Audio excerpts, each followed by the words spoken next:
This is going to be a very tough listen for some people, but it is a very necessary listen. Here's Julian Edelman on the Steelers. You knew exactly what they were doing every time, and they still do what they do.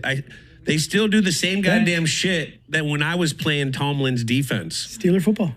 I'm like, what the? We still have linebackers covering the 3 slot? Yeah. Every time we play the Steelers, I have at least 9 catches. Coach, You would think that they would change it. They're right. No, but they do what they do. You guys remember when the Steelers sadly choked versus the Browns in the playoffs? One of their many playoff chokes as of late, but they had Robert Spillane 1v1 versus Jarvis Landry in the slot, and Baker Mayfield was just having a field day. Do you guys remember that? And there's one common denominator between the time that Edelman was playing and now. Well, it's Mike Tomlin. The coordinators have come and gone, but Mike Tomlin and his ways have stayed the same. Art Rooney II, though, I ain't gonna lie, he just doesn't care, because at the end of the day, Steelers fans are still gonna watch, they're still gonna buy tickets, and Mike Tomlin's his friend, and the Steelers are just above, they're above average. I mean, to be honest, they're mediocre and demoralized every December now, so they just win enough games for it to be acceptable. And it's sad because this is just going to continue. I can't sit up here and lie and say, oh, the Steelers are going to be this great team, because we pitch it year after year now, and they collapse year after year, no matter how much talent they have. And even when the Steelers had the triple Bs, all that talent, I heard a Patriots player talking about when the AFC divisional game came around, and the Patriots may have not had the individual pieces, but they were all comfortable knowing the fact that schematically, Bill Belichick was miles and miles ahead of Mike Tomlin, could run circles around him,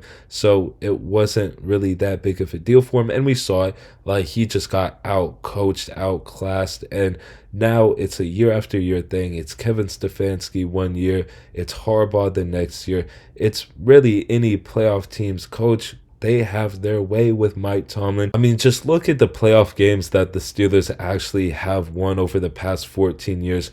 All right, you beat Alex Smith and you relied on Chris Boswell the whole game. I'm pretty sure it was 6 field goals from Chris Boswell. Again, even with that amount of talent back then, it was 18-16, pretty sure. And then you beat Matt Moore, backup quarterback for the Dolphins, who just weren't that great of a playoff team. So you should be beating those guys.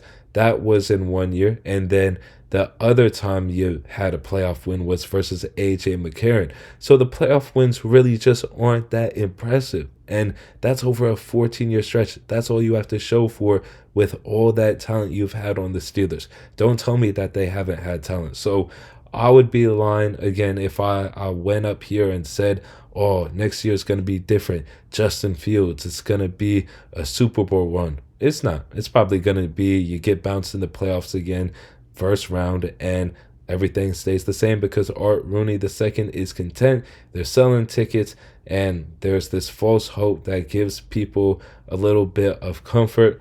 All right, cool. But I think that's starting to fade away now. But again, they're still going to buy the tickets. Anyway, let me know what you guys think about the Steelers, Mike Tomlin, and the future of this team. Hopefully y'all enjoyed this video, though. That is it for me on this one. Peace.